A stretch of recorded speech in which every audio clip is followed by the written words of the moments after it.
Hello, Don. It's nice to see you. It's been a while. I'd like you to introduce yourself and tell us what you've been doing lately. Well, hi, Jessica. It's great that the press club is undertaking this project. And I'm Don Corrigan. I've been editor-in-chief and co-publisher of Webster-Kirkwood Times, South County Times, West Endward newspapers.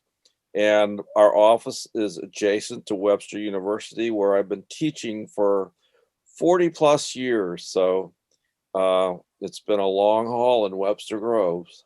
An illustrious career that just keeps on giving. So today's December 30th, 2020.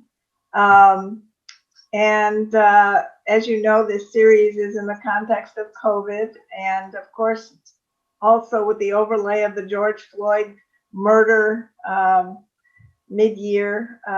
So there are several layers here, and it's been quite an extraordinary year. We're still dealing with COVID, but at least we have a vaccine. But go back, will you, Don, to the time when the paper existed, but COVID was here. Well, it's been a pretty horrible year, no question about it. I mean, it's been terrible for businesses. It's been terrible for people in regards to relatives and friends. I've had several that have gotten sick from COVID. It's interesting that we heard some smatterings of it in January and February, and I get I show this issue from February 7th. It's the South County Times, and it's coronavirus, and it's Dr. Akhtar at Mercy Hospital South, and I interviewed her about this. And so it was kind of the first story we did. And as with all editorial meetings, we had a battle because I always get accused of not being local, that I want to localize global stories. And this isn't a story for the paper. This is a story for national news. What are you doing this story for? And I argued that, it could end up being a story that is important for us. But I we could find the story to the South County paper rather than put it in the Webster-Kirkwood, precisely because it was considered sort of esoteric for us to be doing. And my partner at the newspaper, Dwight Bidicoffer, I walked in the hallway this summer and I held up this issue for him and I said, if a pandemic kills the local newspapers, is it a local story? Because it definitely turned out to be a local story.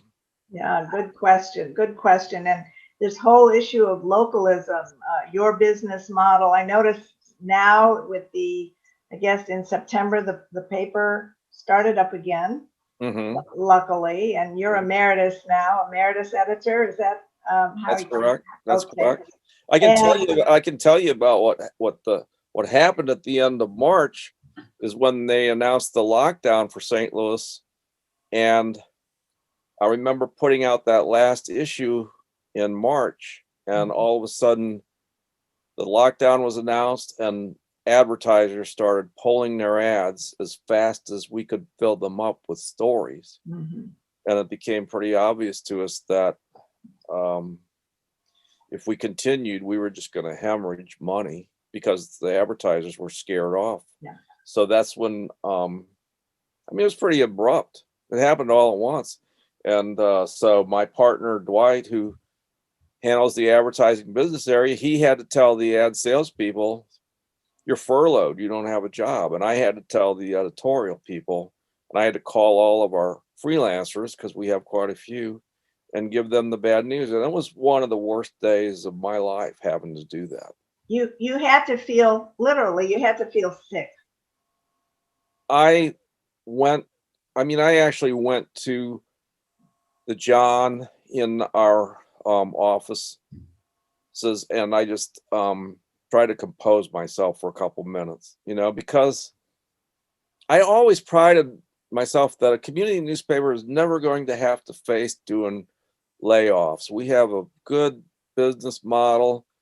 We're not going to be like all the dailies around and other newspapers around the country that have faced this layoff situation. And here I was all at once saying, Mhm. we're not publishing next week. You don't have a job.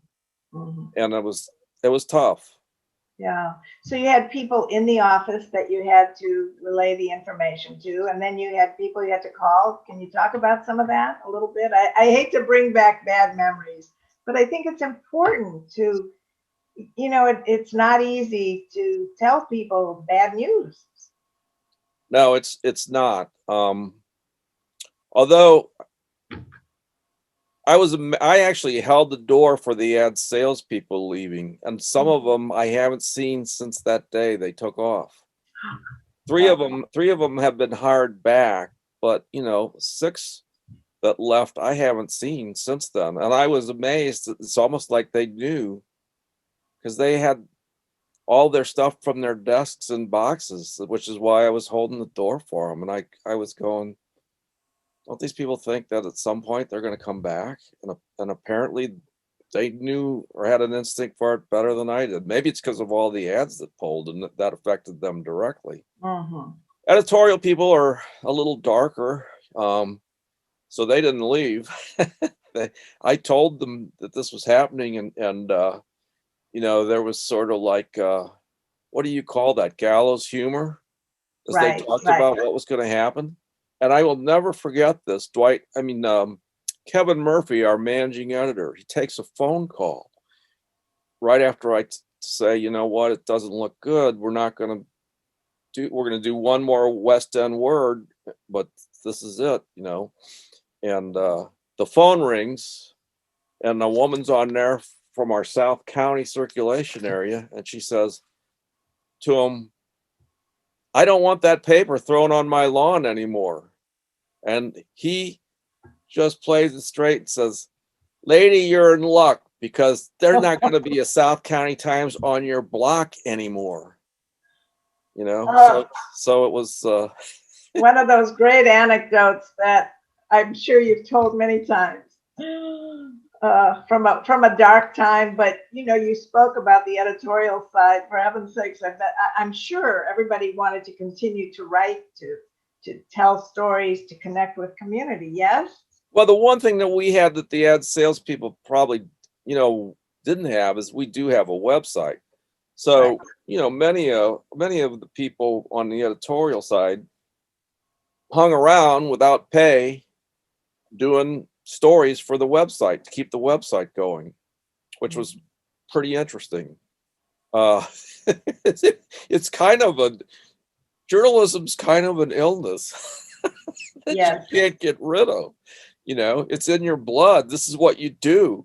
So even when you're not getting paid, well, this is what I'm supposed to do. I'm supposed to be concerned about what's going on out there. I'm supposed to cover stories. So I guess I'm going to keep doing this. And this is what happened. I mean, all the school board meetings and city government meetings went on Zoom, and they sat in the office and they did the stories from their watching them on Zoom.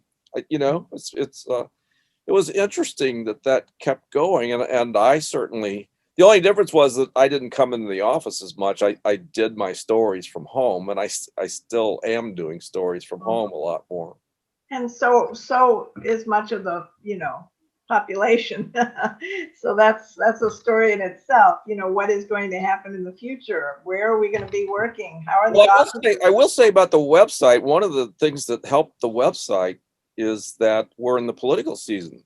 So they pushed all the local elections to June from April.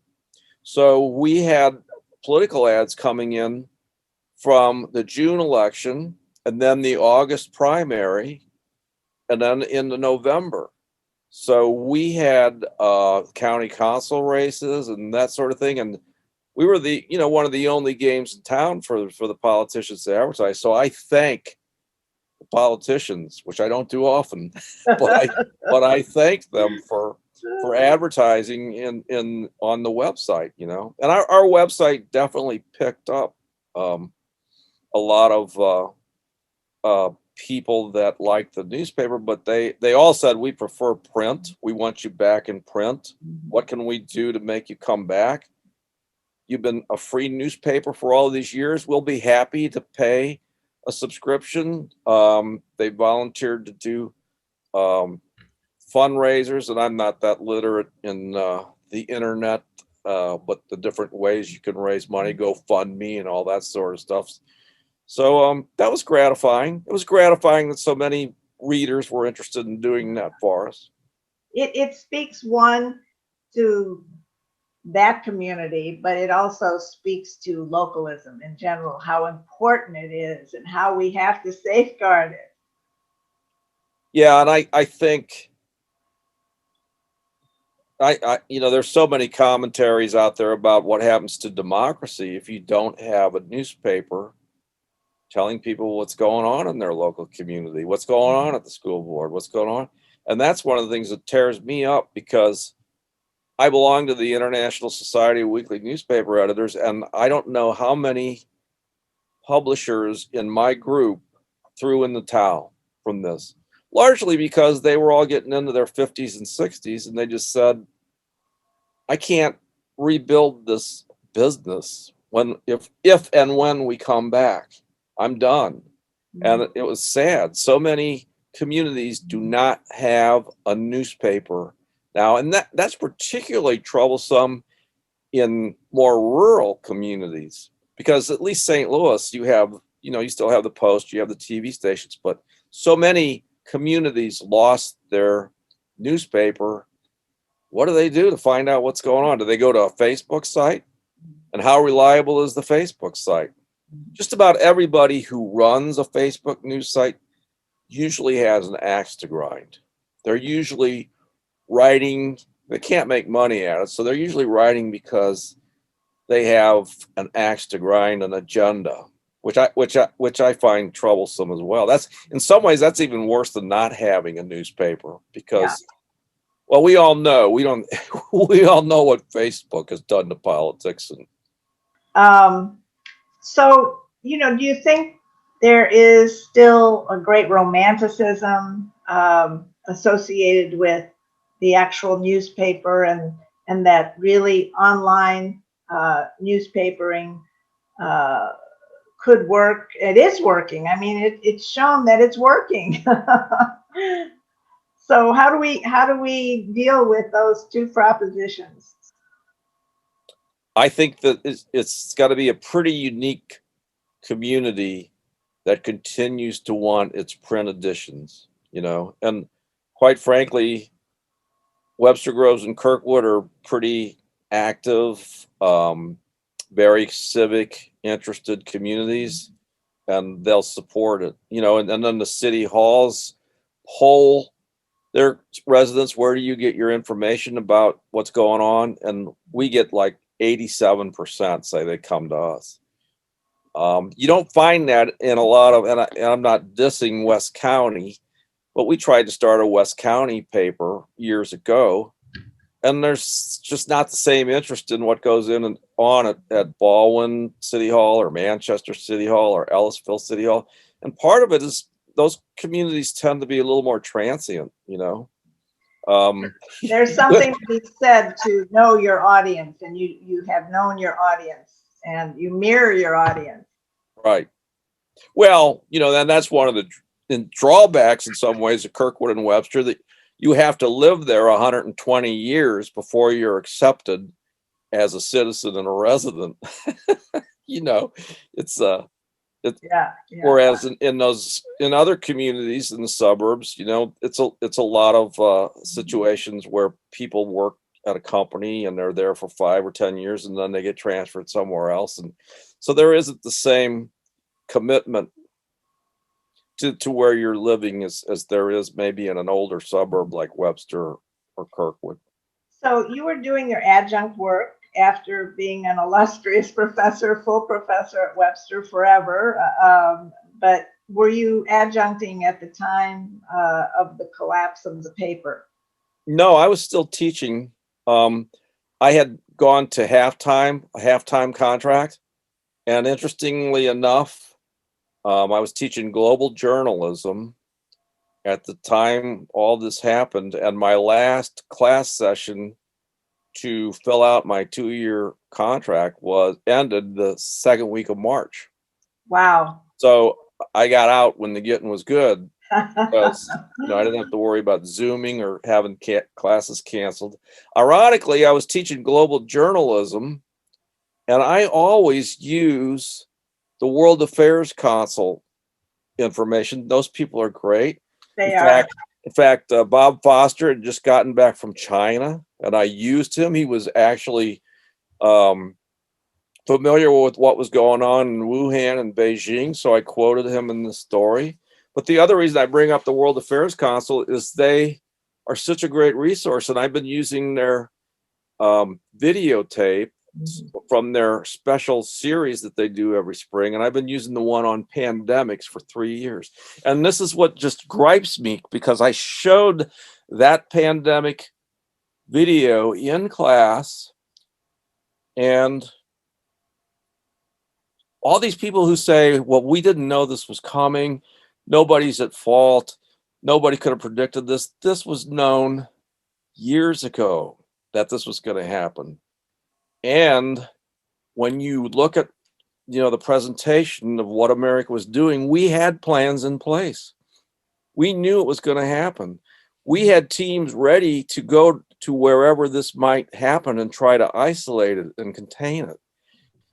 We had 2 different subcommittees, one in the Pentagon and one in the executive, and they were just disbanded by this administration. And I should point out, it's the Trump administration, which will be gone in about 3 weeks. Yeah. Electoral college voting, if it goes as it's expected to go. But I bring this up because this really makes me angry.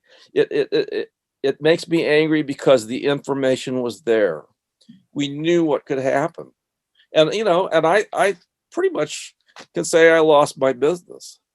Like a lot of those other publishers, I said I don't have the energy to come back. So we sold to the business to younger employee owned. I mean, we did shop the business to see if we could get buyers, and we had several buyers who were interested in it, but they sort of felt like we're buying air because you're not publishing. We don't know when you're going to come back. You got a website and you got goodwill, but we don't know. So, and you don't even know if the businesses are going to come back who support that model. Exactly. I noticed the contribution request on the front page of the electronic site. So that's a little different, yes. Well, the contributions, again, there's a lot of goodwill and people wanted to contribute, and certainly those contributions helped keep the website going, because we did pay a little bit to employees to do that. The paper itself, though, I mean, we knew it would probably come back, but there was an employee group that got together, and they were interested in purchasing the paper. And so I'm happy to say that starting in September, they put out the revived issue, and they're letting me stay on as editor emeritus, and I'm getting a kick out of it. I'm loving it. I like listening to them talk about the next issue. They've given me sort of free rein. They say, you like outdoors and the environment, just keep doing those stories, Don. We'll find a place for them. You can do what you want. That's part of your privilege for being here for so many years. But I'm glad that I don't have to go into the meetings to talk about finances and what kind of promotions need to be done to keep things afloat. Yeah. And so from that standpoint, I got the best of what could happen after something like this. Has the collaborative team effort changed? I mean, you had a collaborative strategy where your teams met to discuss the stories. You referred to that earlier. Then of course, everybody, I guess, March through when? I guess you were still March through September. Yeah. We were on hiatus. There was nothing going on. Nothing. People kept saying, other than the website, but people kept writing or calling. When are you guys coming back in print? When's that going to happen? Yeah. It's still not what it used to be. You know, we would have 18, 22 employees up in the office at times. Now we got about 6. So we got about a third. Now, and we have a pretty good size office in Lockwood above the businesses. We're at 122 West Lockwood.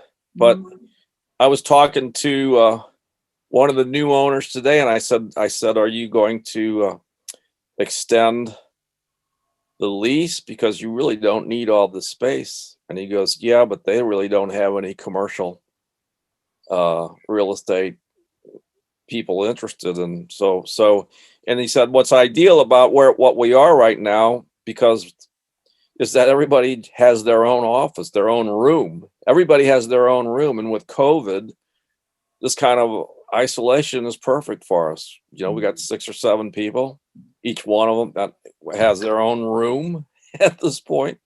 So there's no worry about being too close. But it's kind of sad in a lot of ways. I mean, we really were a family, and we had a lot of good times.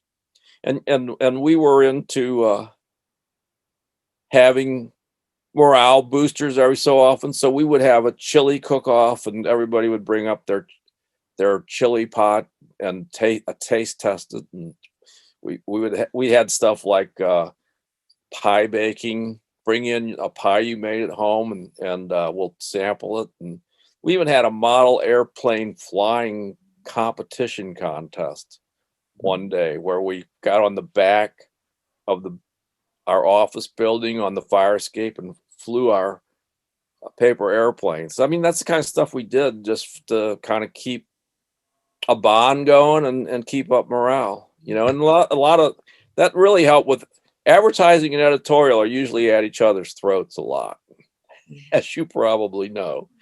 From being in the business, the advertisers, they want a story about their best advertiser, and the editorial people would say, go mind your own business, you know, don't tell us what to do. But, you know, those kinds of things kept the advertising and editorial people as part of a family. So, you know, you and I have had many talks about media literacy, and I was tickled when I when I was reading, I guess, the complaint to the paper about you. And this person obviously didn't understand the difference between news and opinion. It was a recent. They've been watching too much cable news. a couple of months ago, but this is a serious problem that people cannot discern opinion from, you know, news. And the fact that this person said you were too opinionated in your opinion piece. So I don't know why it made me laugh, but I couldn't help myself. I'm sure, you know, anybody who read it and does discern would have laughed. I'll be real honest. Or cried. You know, doing the newspaper in some ways hasn't been as much fun in the most recent years, precisely because of that, precisely because of the political divide and polarization. Yes. You know, those columns that I wrote did draw a lot of attacks, and there were some people who wrote the mayor of Webster Groves and said I was a disgrace and a leftist liberal, you know, tool of George Soros. I don't know what George Soros has to do with the Webster-Kirkwood Times, but they would say that Mayor Jerry Welch would get these letters, and they would be copied to administrators at Webster University to try to get me fired at my Webster job. And, you know, they joke about it, but it's a little bothersome that that's going on.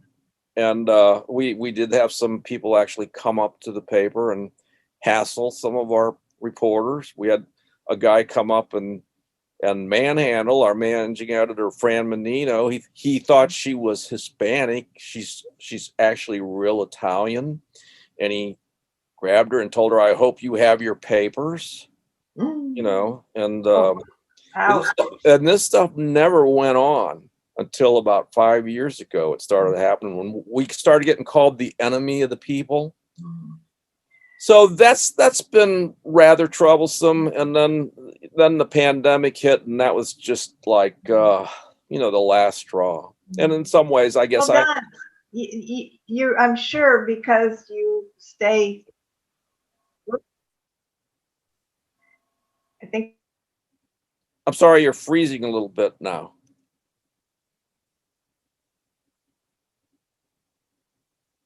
Am I frozen?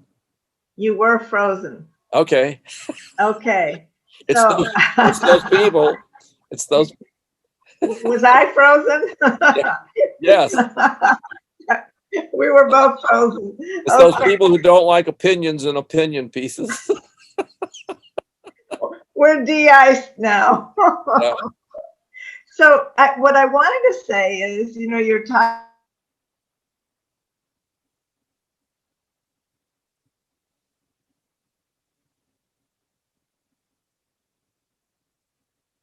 Okay, you're frozen again. Can you tell that you're frozen?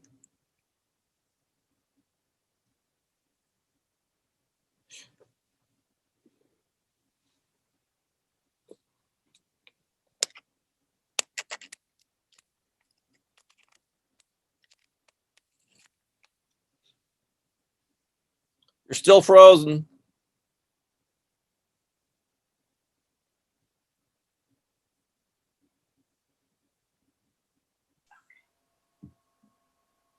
Are you back? I'm back. Anyway, the technology. Look at what Zoom and other platforms have done for people. So, Yeah. But can you comment? I'm sure you're still in the group. You hear about these attacks on people, on journalists, threats and such. Yeah. Well, I mean, it's disheartening, and I think that I will say this, that the new owners, they're a little more reticent about being too outspoken, precisely because they saw what happened. And we actually did call the police for a restraint, and talk to them about a restraining order. And we also put, some years ago when this started happening, we installed cameras on the stairway coming up, and the police told us, if you see something coming up the stairs that you think is going to be a problem for you, call us right away. So yeah, and it's that kind of thing has happened across the country. The worst incident, of course, was in that Annapolis newspaper a couple of years ago. Yes. And so that is frightening for people in this business. Yeah, I think the public needs to be aware.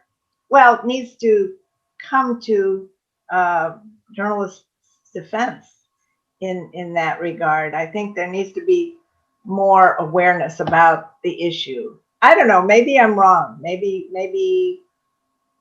No, I certainly agree. I think that even if you're a supporter of certain political candidates, you need to tell them to calm down the rhetoric when they start talking about putting Dr. Fossey's head on a pike, or all journalists are the enemies of the people. I mean, that's just asking for society to be civil, and for a democracy to operate, there has to be civil discussion. Really appreciate those two comments, because it is so important that the public be informed and the democracy be maintained through rigorous discussion and news coverage. So tell me about your environmental. You've been doing so many things on the environmental side, and as an environmental journalist, what are you working on lately? Well, I still have a blog going, and I try to do stories that can be in the paper and on the blog, but that's not always possible. So I just finished writing today a long piece with interviews with 12 environmental leaders in St. Louis and what their wishes are for 2021. That just got posted a couple hours ago. I will look forward to that. Yes, it's and that's what I'm going to continue to do. I've been writing books over the years, and quite frankly, I'm going to have more time to do that, obviously, and it's fun. That's kind of a passion. You're probably one of the most prolific journalists I know. Well, thank you. I don't really know if that's a compliment or not, though. My wife thinks it's sort of a type A mental disability. You can't just relax. You can't just kick back, But there's so much to do, so much to learn, and I'm a member of the Society of Environmental Journalists, and there's just so much to learn and to know about and to write about, and I love the outdoors. And St. Louis and Missouri has some great people and great locations to go visit, and also we're a legacy city, so we have a legacy of environmental contamination. So that's not great, but it does give a writer a lot to write about. I just wrote an update on the Just Moms St. Louis who are fighting the radioactive contamination in Bridgeton, and I love those ladies, and I love touching base with them every 3 months and seeing how their fight's going. Yeah, the other thing that's important to note, I think, is the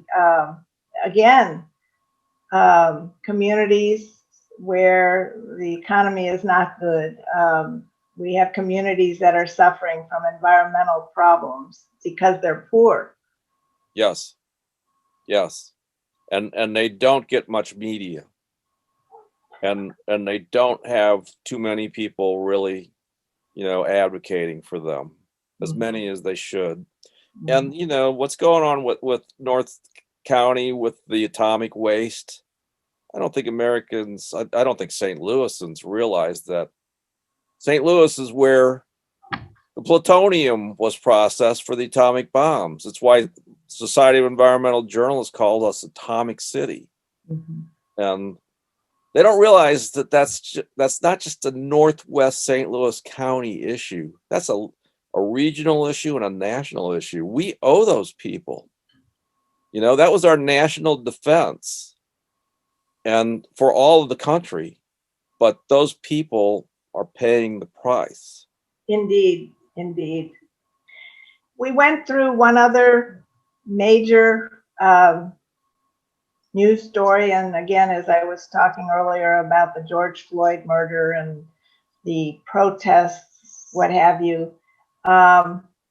Where was your head when all this was going on? You, Don Corrigan, journalist, what were you thinking? What were you thinking about systemic racism and institutional racism? Well, there's it's a situation where we weren't in print, and it wasn't local, although certainly that's another national story that has implications. Right. But my focus has always been the environment, so my focus has been more on covering environmental racism. And as you know, there's only so many hours in the day and so much time to write. I have done some pieces on environmental racism on my blog. Sure, I mean, the Black Lives Matter thing has been amazing, and we did do stuff on the website about that. And what's amazing to me, and I think it's even amazing to the Black Lives Matter protesters and the people behind that movement.